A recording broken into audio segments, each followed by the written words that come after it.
불교가 어려울 리가 없다. 부처님이 사생의 자부인데 그 중생 사생을 향해서 어려운 법문을 하셨겠나? 그렇지 않을 것이다.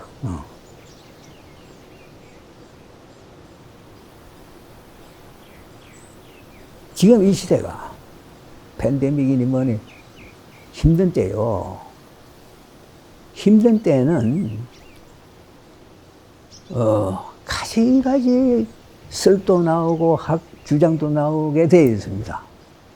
그럴 때 그 현란한 그 의지로운 속에서 우리가 정말 정신 딱 차리고 방향 잡으려면 근본 보편으로 돌아서 진리에 발을 디뎌야지.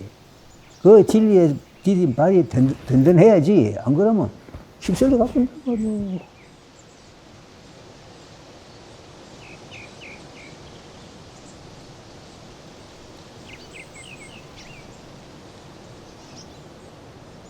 사성제, 팔정도 보편입니다. 그래서 근본 불교라는 말 자체가 어떻게 보면 쑥스러운 이야기요. 부처님 법인데.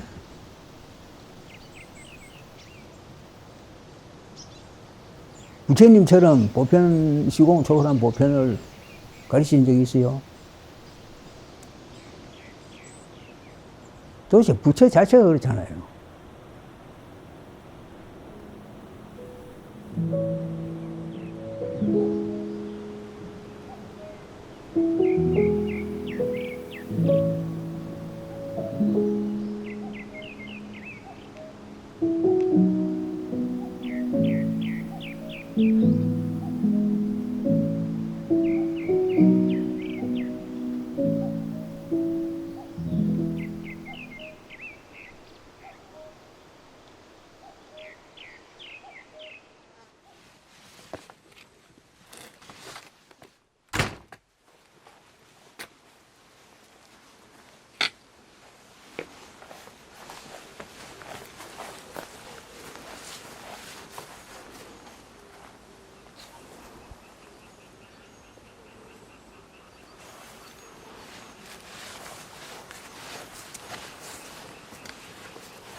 아, 스님. 나도 뭐 좀 옷을 정장을 해야 되나? 아닙니다. 올라오시고. 괜찮습니다. 스님 아주 좋습니다.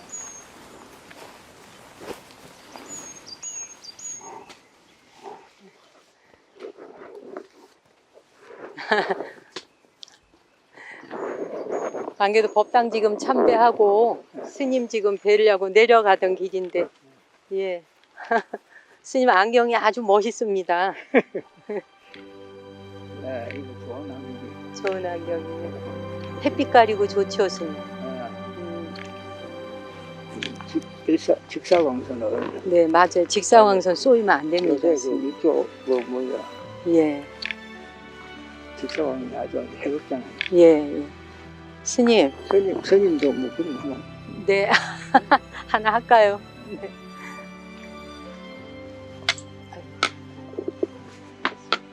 저 지팡이 주시고요. 제가 오랜만에 왔는데요. 몇 년 만이에요, 지금. 거의 있습니다. 제가 온 지가. 그럴 때가 안 되고 재작년인가? 네, 벌써 2년, 3년이 돼가네요, 스님. 그래요? 네. 근데 여전히 사는. 만약은 조금 흐릿해서. 흐릿한데도 비 온 뒤라서 그런지 참 좋습니다. 스님 계시는 곳은 항상 바람이 좋으네요, 스님. 이거 바라보는 맛으로 살아요. 그리고 수채화로 그림 그려놓은 것처럼 그냥 수묵화. 그렇지. 그대로 수묵화 한 편을 보는 것 같아서 오랜만에 오는데도 여전히 고요하고 참 좋다. 역시 고요한 소리가 있을 자리다 싶어요.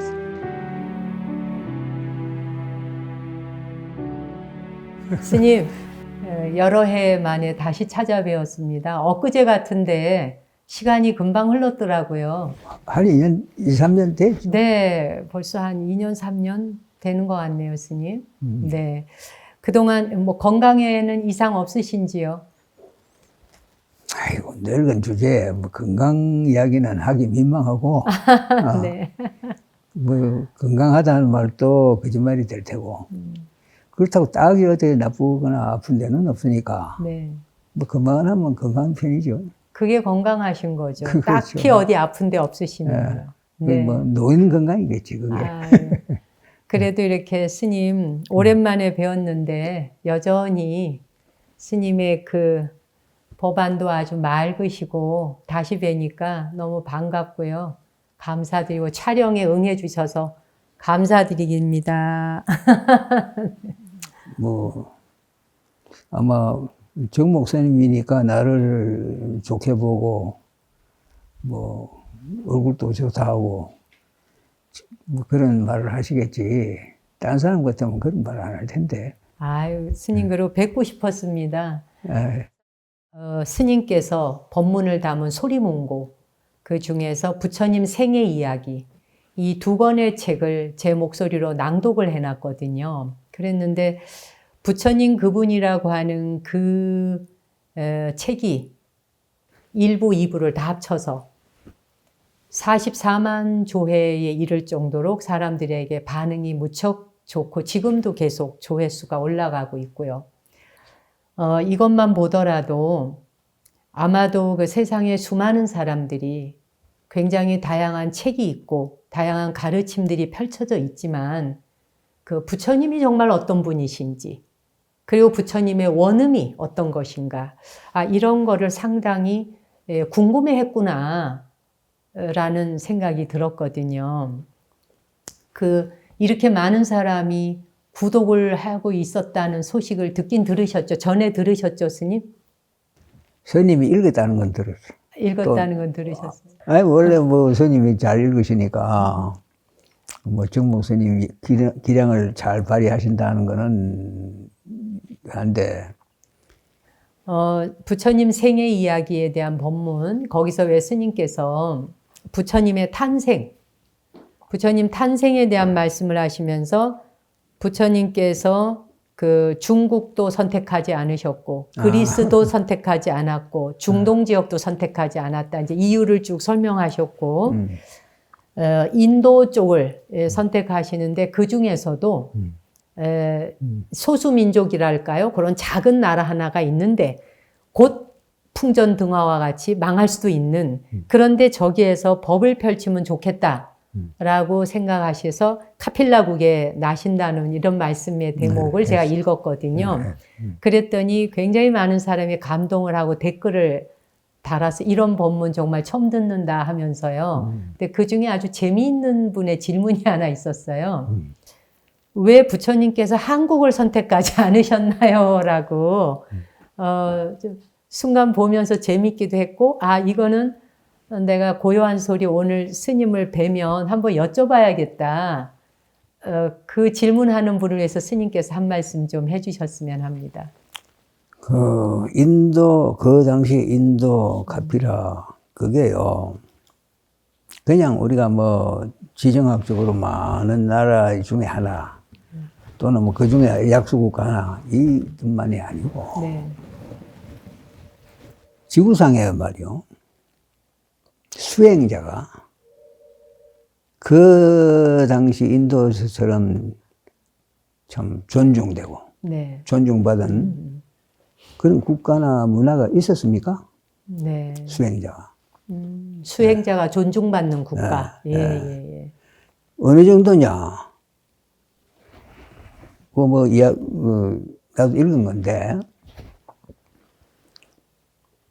내 왕이 예. 자기 밑에 있던 노예가 예. 출가를 했다. 네. 그래가지고 성복을 거치고 나타났다. 네. 그러니까 그 왕이 신하였던 사람. 어떤 사람에게 절을 하잖아요. 출가했으니까. 출가자에게. 예. 머리를 발에 대고. 그런 나라가 있습니까? 도대체 지구 역사상 어디 그런 나라가 있어요? 네. 나는 거기서 그 당시 인도, 그 후에도 인도는 그게 안 돼요. 예, 예. 그때요. 그 당시. 그 당시 바로. 그때의 그 인도는 정말 참 특수한, 어디에도 있을 수 없는 어떤 풍토가 하나 네.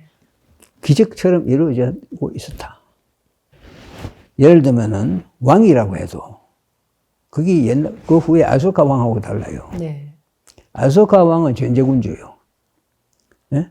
그리고 뭐 그냥 그렇죠. 많은 사람을 막 죽이기도 하고, 뭐 권력을 휘두르고, 뭐 성단도 복잡하니까 막 물리적으로 통합을 시키고 막.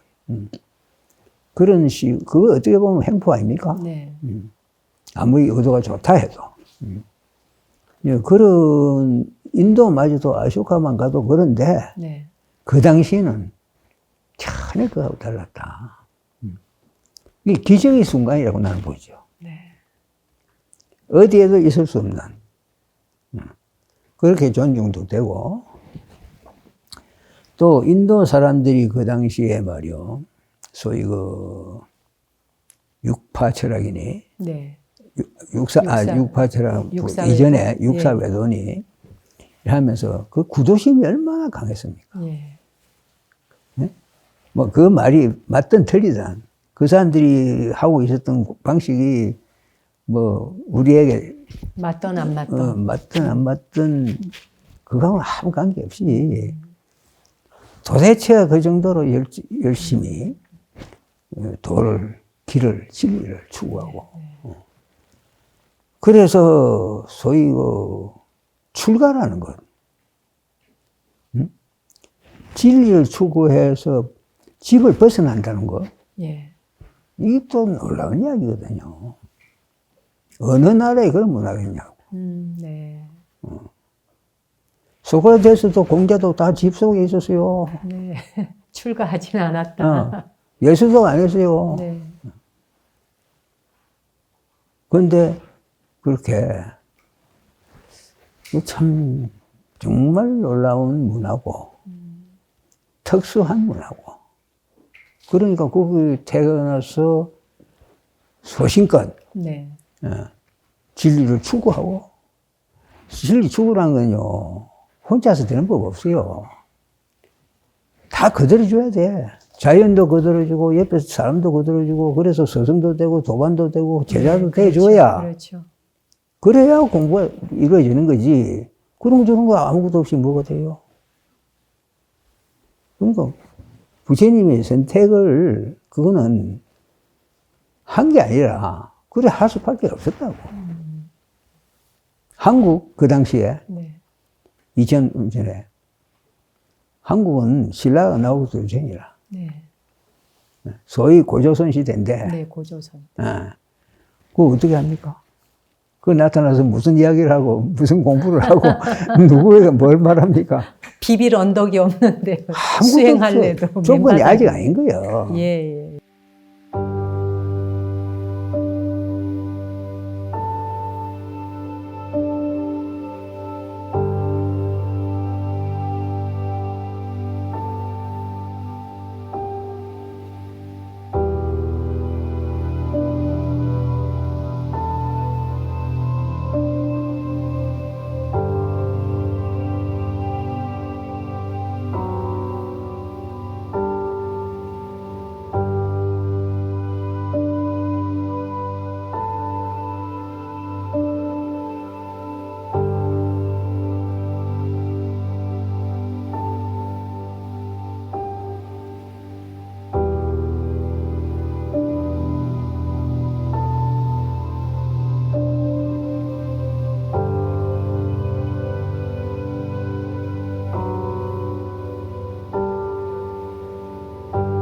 오랜만에 제가 여기 역경원에 왔는데요, 스님. 법당에 들어오기 전에 저 앞마당에 잠시 서서 저 앞산을 내다보니까 옛 풍광 그대로 정말 변함없이 그대로이고요. 바람도 역시 지리산이라 너무 좋고 맑고 숨이 탁 트이거든요. 그 혼자서 저 마당에 서서 스님께서는 외출하실 일이 없으니 백신 맞으실 일도 없으시겠다 생각했고요. 지금 코로나19로 인해서 많은 변화를 겪고 벌써 거의 1년 반, 2년째 그런 시간을 보내고 있거든요. 이런 혼란기에 우리 스님께서는 세상이 겪고 있는 이런 일에 대해서 어떻게 생각하고 계시나 그런 말씀 한번 여쭤보고 싶었습니다. 사람들은 이걸 대미기니 또 굉장한 어떤 좀 재주스러운 와서는 안 될 일이 온 것으로 이렇게들 이야기하는 것 같더라고요. 근데 내 생각에는 난 평소에 이 우주가 자비구조라고 생각하거든요. 그대로 자비 덩어리다. 네. 부처님 못지않게 부처님도 그런 과정은 자연과 상응해서 나오신 거거든요. 네. 그리고 그 법이 전부 다 우주에 관한 참 자비로운 해석이고 이런 건데 법이 그거 말고 따로 있나요? 그런데 이 자비로운 우주가 인간이 웬만하면은 이런 재앙을 주겠나? 기후 변화가 주고 무슨 이런 이야기들을 하는데 그거는 우리가 목전에 보는 현실이잖아요. 네. 그럼 이런 현실은 왜 왔을까? 팬데믹이니 하는 이런 그 자체는 내가 볼 때는 말이 좀 틀린 말 같아. 팬데믹이 있을 리가 없어요. 네. 인류가 또는 인간이 무척 길을 어긋나고 있구나, 벗어나고 있구나. 네. 그래서 이 우주라는 자비구조가 안타까운 나머지 이 인류에게 경책을 주시는 거다. 네. 난 그렇게 봐요. 경책이라고 한다면은 우리 인류학의 나름 아닙니까? 그렇죠. 다만 이제 때가 늦어서 이제는 어쩔 수 없다. 네. 아무리 지금부터 잘해봐야 이제는 시기를 놓쳤다. 그거 볼 수 있을는지는 모르겠으나 네. 그런데 이 소위 지구 단위로 움직이는 이 상황은 인간처럼 그렇게 조급하고 그렇게 급하게 돌아가지 않는다 이거지. 네. 그래서 비록 지금까지 인류가 그런 원인을 충분히 제공했다 할지라도 시간은 있을 거다. 그렇게 봐요. 다시 돌아갈. 다시 돌아가는 게 아니고 회복할. 회복은 아니에요. 그러면 뭘까요? 사람들은 옛 상태로 돌아가고 싶어 하는데 돌아가면 안 되죠. 경책을 받았으면 네. 우리가 변해야죠. 돌아갈 게 아니라 새로운 미래를 시작해야죠. 네. 미래를 새롭게 설계해 가기 위해서 지금 현재를 살아가는 사람들이 어떤 그 마음의 중심이랄까요? 그 마음의 중심을 어디에 두어야 할까요?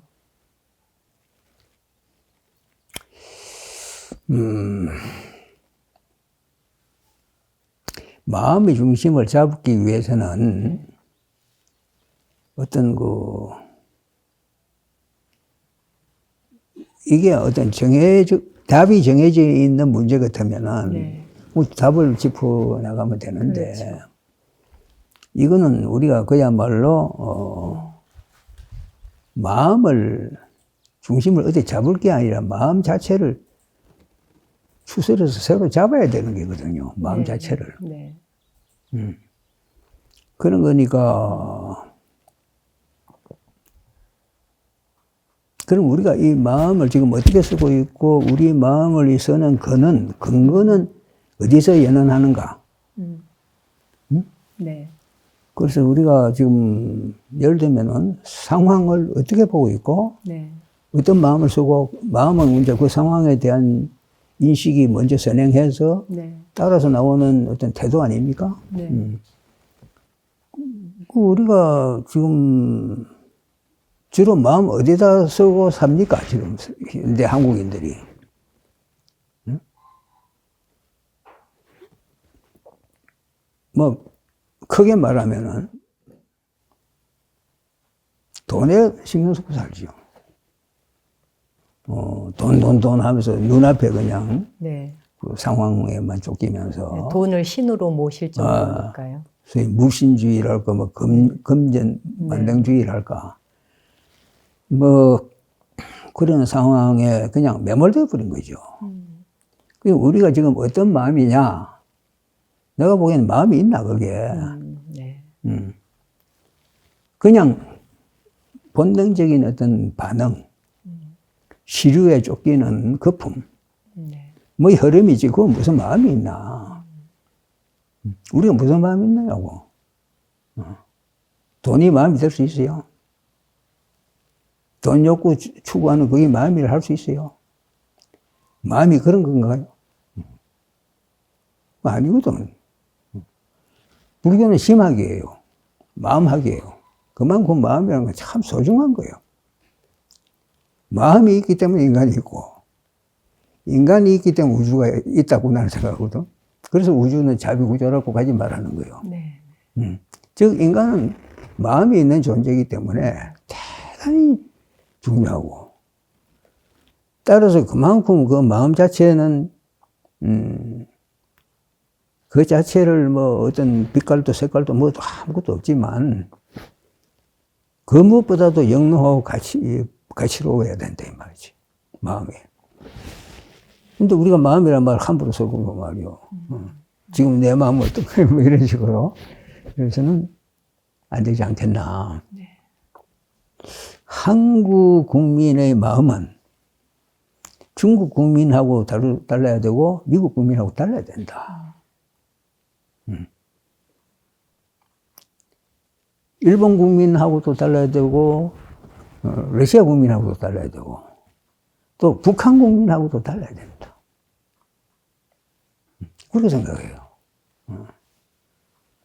그게 어쩌면은 대한민국이라는 현재의 정치적 실체의 존재의 의미일 겁니다. 그러면서 가만히 이제 검토를 해보면은 참 재밌어. 한쪽은 해양 국가죠. 네. 해양 문화고. 미국, 일본, 참 대표적인 해양 문화입니다. 또 한쪽은 대륙 문화죠. 대륙 국가, 진짜 의미의 대륙 국가는 뭐 아프리카 콩고 같은 나라도 있긴 하지만 진짜 대륙 국가는 중국과 러시아고 해양 국가는 일본과 미국이다. 네. 그 사이에 딱 한국이 있다 이게요. 네.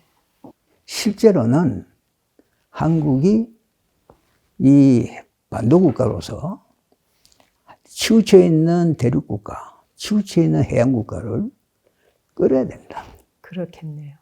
끌어서 이걸 인류 사회답게 만들어야 된다. 네. 그럼 한국이 무슨 힘이 있어서 그럴 수 있나? 힘이 이야기하는 것은 철기시대적 논리입니다. 철기시대는 힘이 중요했어요. 네. 그러나 이 지금 시대에 힘 무슨 필요가 있어요? 힘은 원자탄이 나오면서 사실상 용도 폐지됐어. 끝난 거예요. 안 그래요? 있어도 쓰도 못하는 그건 없는 건 한 가지잖아요. 네. 그럼 힘의 시대는 지나갔다 이 말이에요. 과학 기술 자체가 앞으로는 본질적으로 바뀌어야 된다. 네. 힘의 수단으로서의 과학 기술이 아닌 그걸 바뀌어야 된다. 그 바뀌는 방향으로 인류가 말하자면 나아갈 수밖에 없는데 살아야 되니까 살아남으려면 그 길로 가는 수밖에 없고 바뀌는데 한국이라는 반도 국가가 다른 건 몰라도 중도적인 입장에서 네. 그 역할을 할 수 있는 여지는 또는 가능성은 충분히 많고 또 역사 자체는 그걸 소위 명령하고 있다 이게요. 네. 한국에게, 한국 국민에게. 네. 그러한 역사적인 어떤 입장을 어떻게 한국이 해낼 수 있으며 해내려면은 우리의 가치관을 창조하는 데 있어서 어떤 인식이 뭔가 좀 지금과는 달라져야 된다. 내가 가끔 우리 고향들 법에서 하는 이야기인데 우리 역사를 한번 보자. 한국사가 참 예나 지금이나 동방의 조그마한 고구려가 대단했다 하지만은 약소국인데 그런 약속으로 흘러오면서도 특수한 문화적 경험을 해온 민족이다. 문화적 경험. 문화에서 제일 중요한 거는 결국은 정신 가치인데 그 정신을 결정하는 게 우선은 종교 아닙니까? 네. 그럼 우리가 역사적으로 처음에는 샤머니즘이라는 걸 했죠. 당군이 샤머니니까 대표적인. 그 샤머니즘을 했고, 근데 이 샤머니즘이라는 건요, 어떤 면에서 보편적인 종교입니다. 뭐 시베리아도 있고, 저 아라스카도 있고, 어디 샤머니즘 없는 데가 없는 거예요. 옛날에 올라가면. 그렇죠. 지금도 있는 데가 있고. 네. 그러니까 이제 그 보편적인 가치로서의 샤머니즘을 우리가 일찍이 했다. 그러고서 거기에 머물지 않고 그 다음에 불교를 받아들이게 됐단 말이야. 응? 참 이건 어떻게 보면 기적이야. 불교 만나는 게 쉬운 일이 아닌데 이 인도하고 한국하고 거리가 얼마입니까? 그래서 처음에는 배척도 하고 하다가 참 불교를 열심히 고려 시대까지니까 적어도 1000년 넘지요. 네. 네? 그렇게 긴 세월을 불교 공부를 했고 그게 공부입니다. 그거는 그게 정말 공부예요. 온갖 그 안에는 모순도 있고 흠도 있고 별게 다 있을 거 아닙니까? 그러면서도 그걸 갖다가 살아냈다 이 말이에요. 그러면서 그걸 중심으로서 같이 사회도 만들고 정치 체제도 만들고 삶의 형태도 규정짓고 이러니까 불교 공부를 한 거예요. 민족적으로. 그리고 그 다음에 이제 또 2조 500년 동안에 유교 공부했어요. 유교는 그 발전 가능성이라는 게 태생적으로 제한되어 있어요. 그렇죠? 중국을 벗어나면은 어렵거든. 그러나 불교는 이거는 한 종족도 아니고 또 종교 자체도 아니에요. 네. 불교도 종교입니까?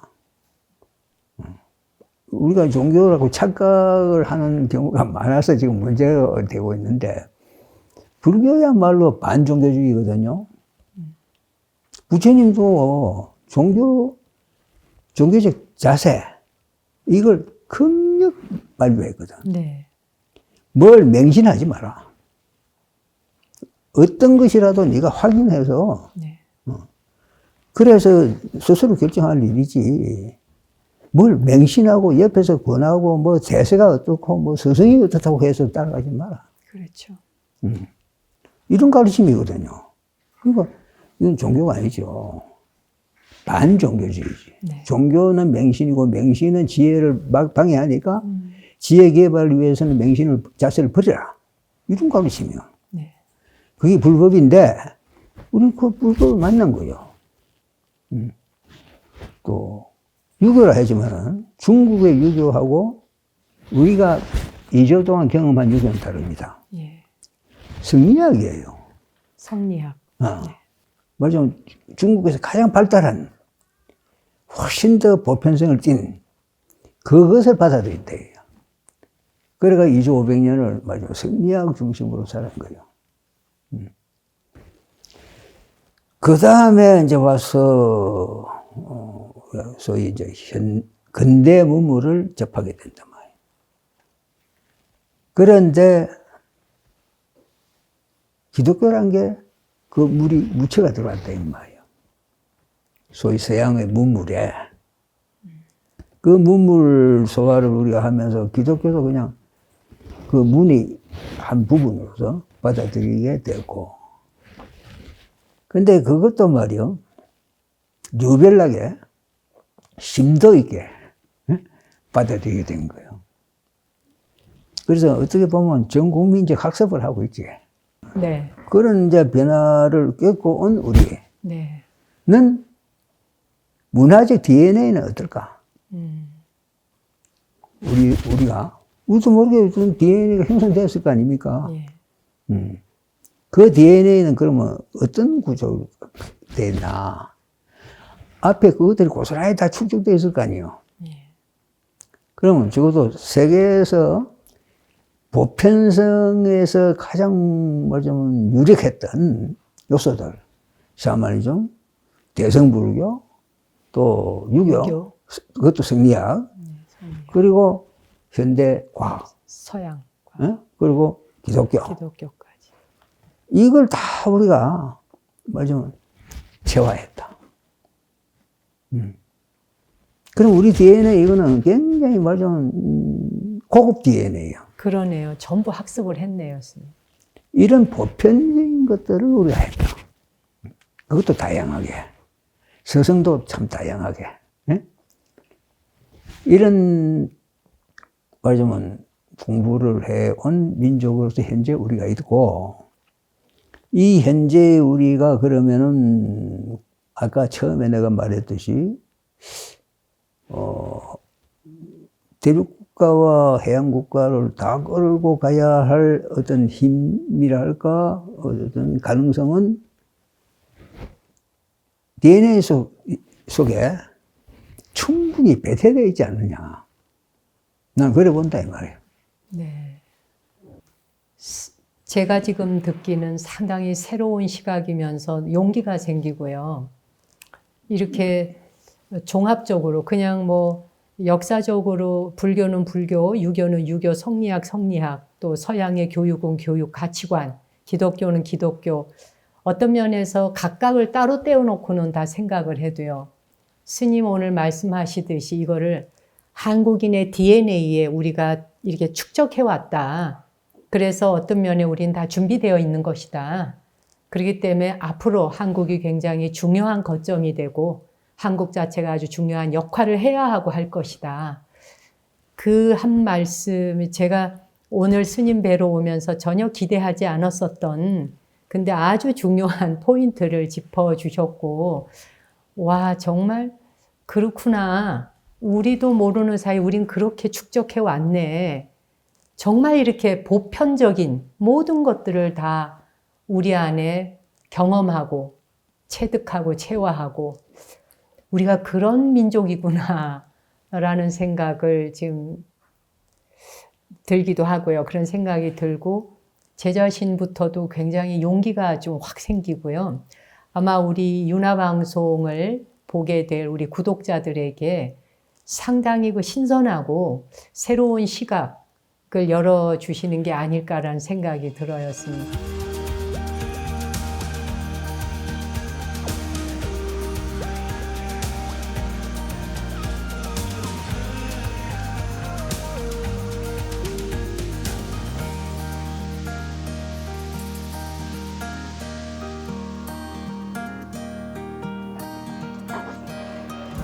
지금 준비 다 하셨어요? 네. 미안해, 기다리게. 아닙니다.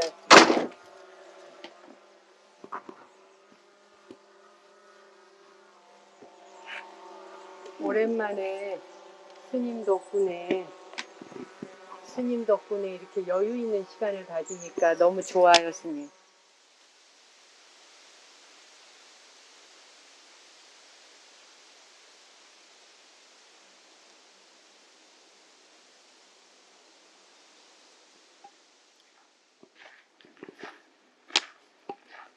스님께서 그 불법승 삼보 말씀하실 때 부처님과 법 물론 중요하나 승보에 대한 승가가 이렇게 건실하게 지탱되고 유지돼야 된다. 그게 굉장히 중요하다. 그런 말씀하신 적이 있거든요. 그 사실 승보를 어떻게 건실하고 튼실하게 이어져 가야 할까요? 어떻게 해야 할까요? 여러 가지 그 고전한 방법도 있겠지만 네. 기본은 개거든. 예를 지켜야 된다. 예. 이렇게. 근데 스님뿐만 아니라 요새는 뭐 꼭 승가를 출가자에만 한정시키는 것도 앞으로 과연 얼마나 지속될 수 있을는지, 출가의 의미가 옛날하고 앞으로 오는 미래 사회에서의 그 출가가 조금은 변할 것 같아요. 예, 그렇죠, 스님. 변해야 정상 아닐까요? 그러니까 제일 무사한데 뭐 다 변해야지. 예. 근데 변하건 말하건 간에 개를 어느 정도 적극적이든 소극적이든 지키게 만드는 가장 비결이 하나 있다고. 네. 뭐 같아요? 뭘까요, 스님? 스님 10년 동안 한 게 뭐예요? 저요? 일종식 10년 했다 했잖아. 네네, 일종식. 나도 일종식을 한 15년, 또 출가 이후로 지금까지 5부식을 꼭 지키거든. 예, 오후 9시. 그거는 뭐 그야말로 좀 기본 룰이죠. 그러면서 내가 생각하는 거는 오부식이야말로 참 좋은 제도다. 오부식 하면서 사람이 개를 안 지킨데 봐야 그 안 지키는 범위가 오히려 없다고. 지켜야 된다고 말이요. 네. 선생님 경험하셨잖아요. 예, 근데 그 오부식을 출가지만 할 게 아니라 네. 지금은 온 인류가 해야 된다. 온 인류가. 그게 가능하지 않을 것 같은데요, 스님? 또 어렵단 말 하겠지. 아니, 어렵다가 아니라 절대 사람들이 그건 못한다 그럴 것 같은데요. 오후에 밥 굽는 거는. 왜냐하면 요즘에는 그 현대인들의 일상사가 이제 아침 식사를 간단히 하거나 또는 아침 식사를 거르거나, 예, 오히려 그 저녁 식사를 좀 거창하게들 먹는 추세인 것 같아요. 근데 지금 이제 이런 소위 코로나가 예고하는 이런 지구적인 위기에 처해가지고 인류도 정신을 좀 차려야 되거든. 네. 그래서 그 정신을 차리고 자기가 스스로 돌아보고 내가 어떻게 하면 좀 새로운 생활을 할 수 있을까를 스스로 많이 찾는다면, 예. 저녁 문화잖아. 지금 밤 문화 아니요. 네네네. 응? 밤 문화요. 예. 이거보다 잘못됐거든. 내가 이 밤 문화에 젖어가지고 사는 이 인생이 정말 의미가 있나? 말하자면 가능하면 아침 문화, 오전 문화 쪽으로 바꿔보자. 또 밤은 아예 그냥 조금 소위 그 정신생활이랄까 이쪽으로 이제 한번 돌려보자 하는 요새 그 뭐 참선하는 분위기도 명상도 많이들 하니까 그 바람을 우리가 잘 활용해서 그 문화도 그런 기회도 가지고 오기 어려운 거거든요. 예? 모처럼 어쩌다 온 거야. 본의 아니게도. 그렇죠. 그러니까 그걸 잡아야지. 나에게 이렇고 남에게도 이렇고 내가 사회에 조금이라도 좋은 영향을 끼친다면 그런 것부터 실천해보면 해나가면 어떨까. 너무 좋아요, 스님. 모든 사람이 가능한. 그리고 그래 하면은 과소모, 예? 예. 소비풍조, 예, 예. 뭐 이런 것도 쉽게 잡을 수 있을 것 같아요. 그렇죠. 예. 뿐만 아니라 옛날에는 에너지가 약하면은 꼭 필요한 일을 하는데 상당히 기장이 많았거든요. 네. 그렇죠? 뭐 농사를 지어야 되는데 예를 들면 뭐 덕구랑을 일구 에너지도 없다. 그럼 그건 치명적이죠. 그러나 지금은 말이요. 인간이 부족한 비가 오네요. 아이고 예. 스님 돌아가셔야 되겠습니다. 그죠? 가만히 있어요. 기회 좀 아, 스님. 이 숲속에서 빗소리를 들으니까 정말 좋은데요? 이 비 떨어지는 소리가 이 나무 잎사귀에 나뭇잎에 비가 막 갑자기 와.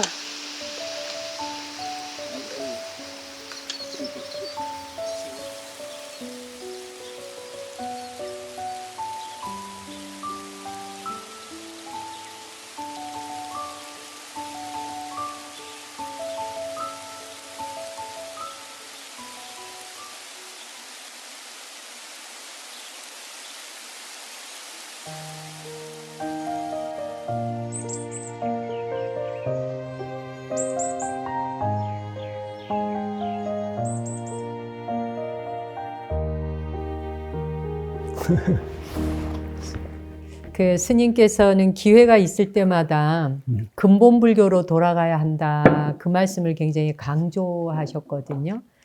그리고 평생 이 점을 그 스님 법문이나 또 여기 고요한 소리에서 펼쳐내시는 책이나 이런 걸 보더라도 근본 불교로 돌아가야 되는 게 매우 중요하다고 생각하시고 또 그 점을 강조해 오셔서 한번 좀 그 말씀을 듣고 싶습니다.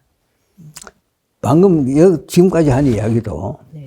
바로 연락이 되고 그게 답이 되겠어요. 보편성을 내가 이야기했어요. 네. 네? 보편성을 경험하는 것. 이게 참 중요하다. 우리가 불교를 믿는데 보편성으로서의 불교를 한번 생각해 봅시다. 근본 불교 말고 뭘 해야 되죠, 그러면? 보편성의 측면은 가치를 추구하는 방법이라든가 목표 설정이라든가 모든 면에 있어서 첫째 보편적이어야 합니다. 제대로 보편적이 돼야 된다고. 보편적이 아닌 건 진리가 될 수 없어요. 안 그래요? 그렇습니다. 여기서도 진리인데 저거 가면 진리 아닌 거는 그럼 진리가 아니잖아요. 네. 즉 보편이란 거는 어디에서는 여기도 저기도 다 또 맞아요. 시간적으로 과거나 현재나 미래나 타당해야 되는 거예요. 동서고금에 다 두루 부합해야 보편적이다. 그러니까 시공을 예, 초월하는 합리성, 네. 적합성이 있어야 된다. 그럼 불교에서 근본 불교 말고 어떤 게 있죠? 애당초에 내가 혹시 선생님 보셨는가 모르겠는데 담마와 아비달마라는 걸 내가 네. 한 적이 있어요. 거기서 그 이야기를 했어요. 법은, 담마는 보편한 진리다. 거기에 보면 아비달마는 네. 그 보편한 단말을 그 특수 시공에 적용시킬 때 그게 아비달마다. 그래서 아비달마는 말하자면 현실적 실용성이 있는 거고, 단마는 시공을 초월한 보편성의 진리로서 여여하다. 네. 이런 측면이 이제 하니까 우리가 근본 불교 말고 도대체 뭘 해야 합니까? 할 수 있습니까? 부처님처럼 보편, 시공 초월한 보편을 가르친 적이 있어요? 도대체 부처 자체가 그렇잖아요. 불교에서 이야기하듯이 부처님이 과거불이죠, 그죠? 네. 그러고 이제 지금 이 시대의 부처예요. 네? 네. 이 시대에 와서 그분이 하시는 그 말씀은 이 시대의 진리로서 말씀한 거지, 이 시대의 방편으로 말씀하신 게 아니거든. 이 시대의 방편 같은 부처님은 그냥 한낱 과거의 어떤 부처의 해설자밖에 안 된다고. 한 역사적 인물이었을 뿐이다. 그렇죠. 네. 근데 부처님이 나타나서 단말을 쓰란다, 이 말이에요. 예. 근데 그 단말 어디를 봐도요, 전부 보편합니다. 네. 연기법이 보편하죠. 오온이 보편하죠. 보편하는 게 어디 있어요? 단, 후대 불교가 여러 가지가 많이 나왔기 때문에 그거하고 말하자면 차별을 두기 위해서 우리가 이거는 근본 불교다 하는 말을 하는 거지. 부처님 법인데. 그리고 뒤에는 그 부처님 법에 대한 해석인데, 주석인데, 뭐 말할 게 뭐 있어요. 근본 불교 안 하고 뭘 합니까? 더욱이나 지금 이 시대가 엄청난, 참 그야말로 아까 뭐 팬데믹이니 뭐니 힘든 때요. 힘든 때는 가지가지 설도 나오고 주장도 나오게 되어 있습니다.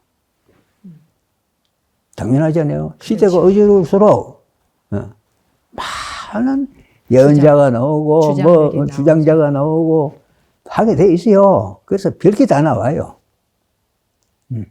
그럴 때 그 현란한 그 어지러움 속에서 우리가 정말 정신 딱 차리고 방향 잡으려면 근본 보편으로 돌아서 진리에 발을 디뎌야지. 그 진리에 디딘 발이 든든해야지. 안 그러면 휩쓸려 가본단 말이에요. 근본 불교 말고 무슨 말을 할 게 있어요? 맞습니다. 흔히 요즘에 사람들이 지금이 말법 시대다 이런 말들을 가끔 이렇게 해요. 길을 잃고 헤매거나 많은 혼돈이 오면 올수록 말법 시대인가 봐 이런 말들을 쉽게 그냥 하죠. 이런 시절에 우리 수행자들이 수지해야 될 경전이 하나 있다면 어떤 것을 꼽을 수 있을까요?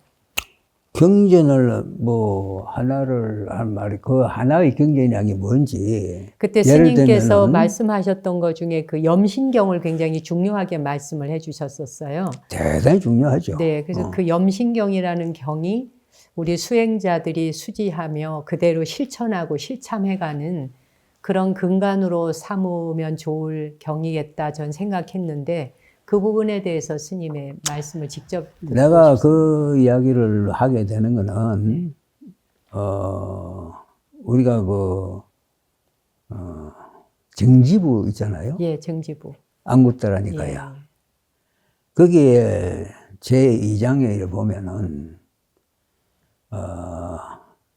한 장을 통틀어서 한 절인가 뭐 어쨌든 그 단위는 내가 지금 기억이 안 나는데 가야가타 사티 가야가타 사티 수트라가 아니고 네. 수타는 이제 그 하나의 경이고 그 중에 가야가타 사티 염신 네. 말하자면 그것의 효능, 그 공부의 효능을 엄청나게 역설합니다. 그거 하면 다 해결된다는 거예요. 말하자면 지혜도 생기고 해탈도 하고 막 열반도 이루고 다 한다. 그게 중지부도 어쨌든 부처님 말씀의 한경인데 거기서 그만큼 역설한 나는 아직 내가 많이 읽는 편이 아니에요. 그래서 예를 들면 안구단 니가야도 다 읽어봤어요. 그래 모르겠는데 이렇게 역설한 데가 또 있을까? 모르겠어요. 그건 내가 누군데 물어봐야겠어. 학자들에게. 네. 그런데 어쨌든 그만큼 강조합니다. 염신, 까야가타 사티. 네. 그리고 아나파나사티라는 말도 있잖아요. 네. 안반수위라고 해석을 하죠. 그걸 안반수위경이라고 했거든. 네, 안반수위. 거기서 사티를 수위라고 번역을 했거든요. 네. 그걸 보면은 이제 지킬 숫자에다 뜻 의자. 네. 그 뜻이 뭘까? 그게 만호 아니겠어요? 아나파나사티. 그래서 만호를 그렇게 지켜서 아나파나에 말하자면 집중한다. 네. 또 몸에 집중한다. 가야 같다. 뭐 이런 것이 이제 중요하고 그런데 한경을 이야기를 하려면 참 어렵고 왜냐하면 경이라는 거는 어떤 형태로 맺어져진 거 아닙니까? 그렇죠. 그래서 그게 지향하는 점이 다른 경하고 같을 수도 있고 비슷한 경도 수없이 많을 수도 있고 그러니까 한경을 지정하라는 말은 내가 할 수가 없고 네. 없고 예를 들면 뭐 중부에 사띠에 대해서 제10경도 있고 117, 118, 19 이렇게 세가 나란히 그 사띠에 대한 이야기가 있어요. 대사십경이 117경이고 그 다음에 아까 말한 아나파나 사띠가 이제 18이고 그리고 까야가타가 이제 19요. 119. 그 일련의 사띠경들이 대단히 중요하지 않나. 막 그렇게 말하고 싶어요. 그러니까 수행자에게 있어서는 항상 그 사띠와 관련되어진 내용에 좀 중심을 두고 수행을 해 나가면은 틀림없다. 예, 다른 길로 빠질 일이 없다는 말씀을 스님께서도 법문 중에도 하신 것 같아서 그 부분을 직접 한번 여쭙고 싶어서 드려본 말씀입니다. 네. 스님께서 그 법문하신 내용 중에 소참 법문 중에 제가 좀 관심 갖고 들었던 부분이 있는데요. 그 싸냐 이제 상이죠. 색수상행식에서 상. 싸냐에서 빠냐로 나아가야 한다. 이 말이 맞나요? 스님께서 말씀하신 이제 색수상행식에서 상이 바로 이제 싸냐인데 싸냐는 이거는 테이블이다. 이거는 꽃이다. 네, 이건 다 우리가 태어나서 반복적으로 훈련해서 교육받아서 너나 나나 다 같이 아는 거잖아요. 우리가 다 함께 인식할 수 있는 걸 싸냐라 한다라고 말씀하셨거든요. 예, 그리고 빠냐라고 하는 것, 빠냐는 보통의 암과는 다른 차원이다. 범상한 그런 알미 아니다. 그래서 보통의 그 알미나 지식을 넘어서서 비범한 알미 빠냐다. 이렇게 얘기하셨어요. 그래서 그 말씀이 맞는지 또 그것이 일반인들이 들었을 적에 어떻게 이해하면 좀 쉽게 와닿을지를 스님을 통해서 좀 듣고 싶었습니다. 이게 어려운 말인데 내내 그거 쉽게 설명할 재주가 있으면 나도 뭐 그런데 네. 부처님 비유를 하셨잖아요. 네. 그 경을 우리가 읽으면서 가끔 비유의 덕을 참 많이 보거든. 예. 어려운 말도 비유로 하면 쉽게 이해가 된다는 말이요. 근데 이제 오온을 갖다가 부처님 비유를 하시잖아요. 이제 색. 이거는 흘러가는 거품 덩어리에 든 것 같고, 거품 덩어리. 거품 덩어리. 네. 수는 기포와 같고, 기포와 같고. 네, 물방울. 네, 네, 기포. 네. 쌍은 신기루와 같고, 네, 신기루. 행은 바나나 나무와 같은 그런 멀쩡하게 뭐 구조는 이루고 있는데 알맹이는 없는 핵이 없잖아요. 예. 그리고 이제 식은 마술사와 같다 이랬거든요. 거기에서 이제 그 신기루 이거는 보면은 신기루도 심지어는 이 영상도 잡히잖아요. 예. 근데 실제로 없는 거 아닙니까? 그래서 사라졌다. 무지개도 아니고 실체성이랄까 이게 없죠. 그러니까 이제 그런 것을 있다고 믿는, 실제로 그런 신기루인데 이걸 실제라고 믿는, 그게 그대로가 존재한다고 믿는 이 자세를 지적한 거거든요. 그 입장에서 보면은 이게 차관이야. 우린 차관이라고 부르죠. 네. 그리고 이거는 분명히 형태가 아주 단단하고 뜰선 깨지고 그런 성질이 있는 거예요. 그런데 부신이 볼 때는 사실은 이게 이 자체가 그대로 신기루 덩어리다 이게요. 네. 예. 그래서 신기루에 불과한 것인데도 실체라고 믿는 태도를 상이라고 표현을 하신 거 아닌가. 그 상이 샀냐? 사냐. 네, 상. 네.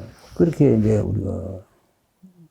그러니까 상이라는 거는 스님 말씀 중에 보면 전부 환에 들어간 데가 상상, 공상, 추상, 망상, 뭐 이런 상에 해당하는 것들, 뭐 환상이 됐던, 뭐 이 모든 것들이 다 환 아니겠느냐. 그게 전부 상에 들어간다. 이렇게 비유하셨었거든요. 예. 지금 그 말씀을 하시는 예. 거죠. 예. 예.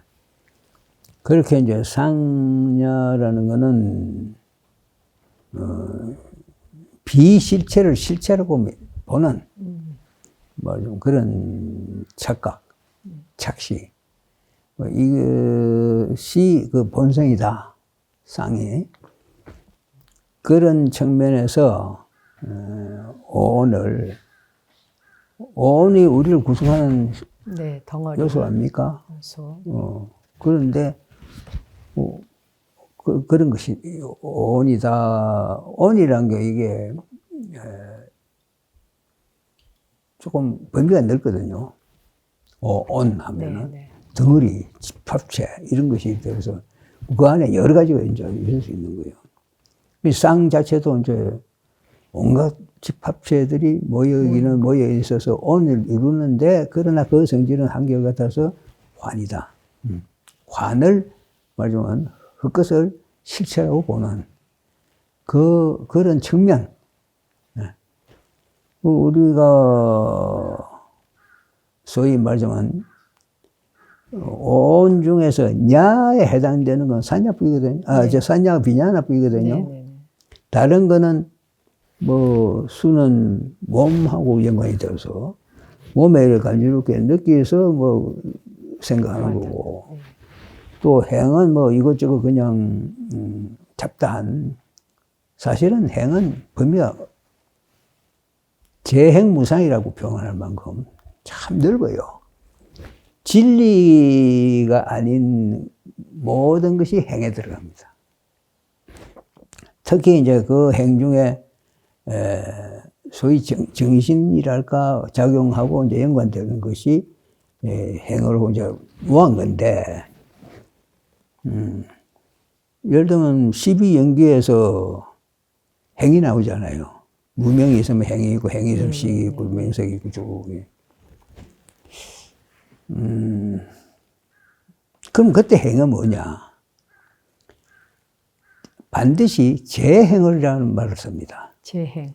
상카라 이렇게 복수형으로 쓴다. 예, 예. 그럼 여러 가지가 이제 있다는 이 말이거든요. 단일이 아니다는 거예요. 그게 이제 상카라다. 그리고 그 영어로서는 formation, 형성력 이런 말이에요. 또는 형성된 것, 예. 형성된 온갖 것들, 만들어진 온갖 것들, 이게 소위 행위라요. 그리고 그 행위는 이제 내가 조금 다르게 이제 좀 튀는 소리를 한번 하는 거는 전에 뭐 어디선가 했는데 12연기도 있고 9연기도 있고 8연기도 있고 뭐 온갖 연기가 다 있다고 하는데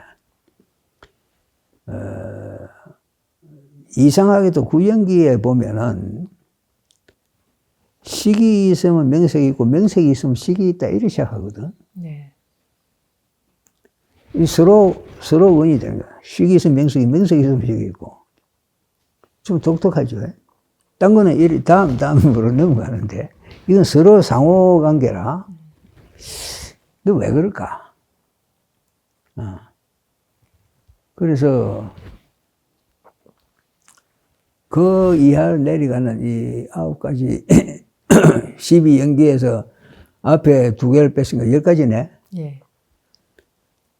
이게 다 소위 9연기에서 말하는 거기에 해당되는 것으로 이게 전부 행위다.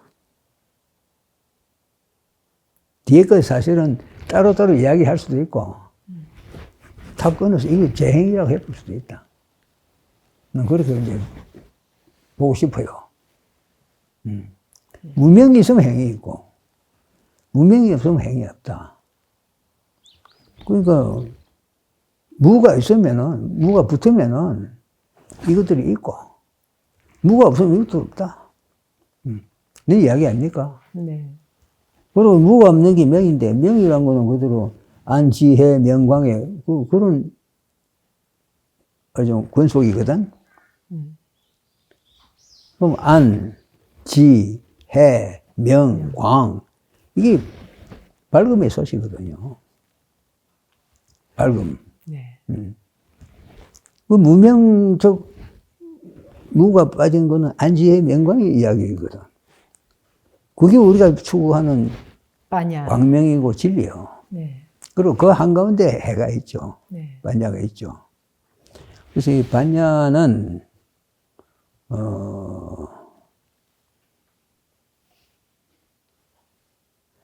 온이라는 말, 그 예를 들면은 아비자나 빠리냐에 온이라는 말을 안 쓰거든요. 봤어요? 온은 그 해당이 안 돼. 그렇죠. 맞아. 온의 어떤 그 반야 온에 오히려 들어가는 한 구성 요소가 아닐까. 그렇게 본 거예요, 나는. 그래서 반야는 온에 해당되고 그거는 상식 반야. 이 셋은 다 온이라. 네. 그러니까 온으로만 따지면은 상과 식과 해를 아까 비유처럼 예. 했던 게 아주 적절한 거예요. 그렇게 하고 나머지는 요 안에 들어가는 것이다. 해에 해당되는 것이다. 네. 해의 근속이다. 그렇게 오늘 우리가 이제 구분해 보면 산야, 냐나, 비야나, 반야는 온이고 그 세 온에서 우리가 어디서 어디로 가야 되는가 하는 당연히 산야보다는 냐나가 비냐나가 좀 더 구체적이고 말하자면 헛것하고 마술사하고 격이 다르잖아요. 네. 그렇죠? 그럼 헛것에서 머물지 않고 마술사 단계라도 가야지. 비냐나로. 그리고 비냐나 마술사인데 나는 그런 노릇만 하고 있어가지고 되겠어요? 그러니까 반야 실체 진리를 보는 단계로 나아가야 되죠. 그럼 우리가 인생을 살면서 어느 단계에서 머물 것인가? 신기루나 보고 만날 소가 사는 그 단계에 머물 건가? 아니면 남들 뭐 하나 놓고 마술이나 부려가지고 속이고 있는 그 단계에 머물 건가? 둘 다 넘어서야지. 그럼 반야로 가야죠. 어쨌든 그 단계에 들어가서 그걸 차례로 밟아서 완성을 하면은 인간 완성이 된다니까 그쪽 가야 안 되겠어요? 가야 안 되겠어요. 가기가 쉬워요, 스님? 쉽다 어렵다 하는 거는 우리가 학교 공부하고 같아요. 네. 학교 공부도 어떤 사람 참 쉽게 해요. 어떤 사람 참 어렵게 해요. 도저히 해도 이건 취미가 안 붙고 도저히 못해 먹다는 사람도 많거든요. 스님 공부 어렵게 하셨어요? 쉽게 하셨어요? 나요? 네. 나는 공부 안 했어요. 안 하셨어요? 그렇게 내가 좀 불성실해요. 불성실하신 분이 이 정도 공부하면 아무도 못 덤비겠는데요, 이거는? 말 걸려나?